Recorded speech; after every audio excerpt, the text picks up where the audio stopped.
Swami Vivekananda in his lectures would constantly make this point, that ultimately this was what Hinduism was about. He said in Chicago in his famous address to the World Parliament of Religions, "I'm proud to speak here on behalf of a faith that teaches not just tolerance but acceptance." And you know, I heard that, I read that when I was in my teens, and it stayed with me all my life. I kept thinking about it because it's a very profound idea. I studied history in school and college, and you learned that tolerance was a virtue. A tolerant king was a good guy because he was tolerating opinions that were different from his. But the truth is that tolerance is actually a very patronizing idea.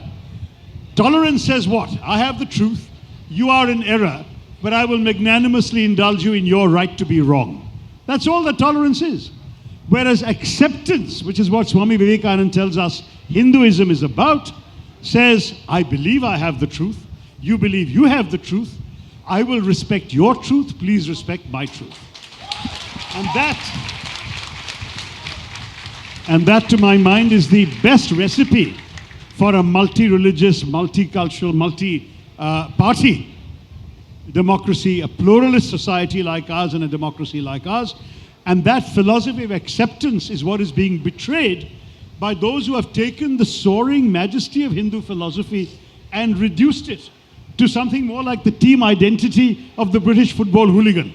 You know, it says, this is my team, Hinduism is my team, if you support the other team, I'm going to hit you on the head with my placard. I mean, that is not Hinduism, it's actually a betrayal of what Swami Vivekananda has taught us.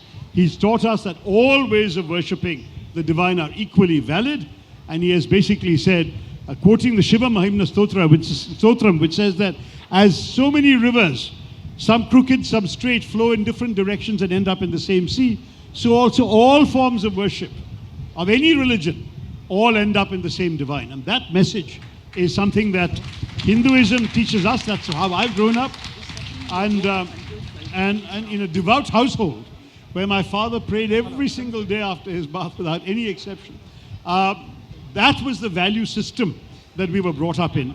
And when I published Why I'm a Hindu, with its attack on the narrowing of the Hindu faith through the Hindutva political doctrine, I must say I got a lot of people, including people not of my political inclinations, coming up to me saying how much they agreed with me. So the main difference between the two books is that the Hindu way actually is minus the politics.